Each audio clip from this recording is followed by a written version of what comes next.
Aba, hindi ko na rin talaga alam kung kusina pa ba to o junk shop na. Pwede both. Halabi na siya sarili. Kaya naman tara, sabay-sabay tayo mag-transform.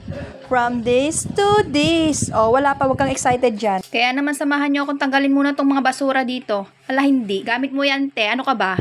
Siyempre mga mami, kung magme-makeover tayo dyan ng malala, so ano gagawin? Siyempre tatanggalin yung mga sagabal dyan, kaya ng kapitbahay mo. Hala, charot, joke lang po. Pero wag kang charot-charotan, gusto mo rin yung sinabi ko, sana nilakasan mo na rin yung volume mo, tapos nag-speaker ka pa para narinig talaga ng kapitbahay mo. Mima ko, parang hindi lang sila may problema sa kapitbahay, parang ikaw din. Eme! Hindi yun joke! Simulan na natin ang bakbakan. O tapos, Mama mo Blue. Alam nyo ba mga mima ko, natatawa na lang ako habang nag-voice over kasi hindi ko na talaga alam yung gagamitin kong boses dito. Sa dami ng mga idol ko na pinapanood ko lagi ng mga mami vlogger. Yung tipong sasapi sa akin si Mami Jelay. Tapos biglang sasapi si Mami Kay. Tapos si Ate Ayen, Eme, walang ganun. Magme-makeover tayo ng malala. Tapos napunta tayo sa general cleaning. Siyempre pag magme-makeover, ganun kabundok. Kailangan mag-general cleaning natin.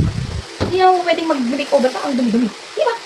Out of the blue, bigla kong naalala yung taong may galit sa akin na laging gumagawa ng kwento tungkol sa buhay ko at sa bahay ko. O, kung ako sa'yo for the last time, bibigyan pa kita ng pagkakataon para i-screenshot yung kapangitan ng bahay ko, ate ko. Kasi after nito, mababawasan ka talaga ng ikukwento na pangit sa bahay ko. Parinig ba yun, mima ko? Ay, hindi. Pinaparating ko sa kanya. Sana makarating. Anyways, mabalik nga tayo sa makeover mga mami ko. O, di ba naman paganyan-ganyan na naman siya, hindi na naman siya nakainom ng gamot, pagpasensyahan nyo na. So, hanggang dito na nga lang muna itong vlog na to, bibitinin ko na muna kayo, bye.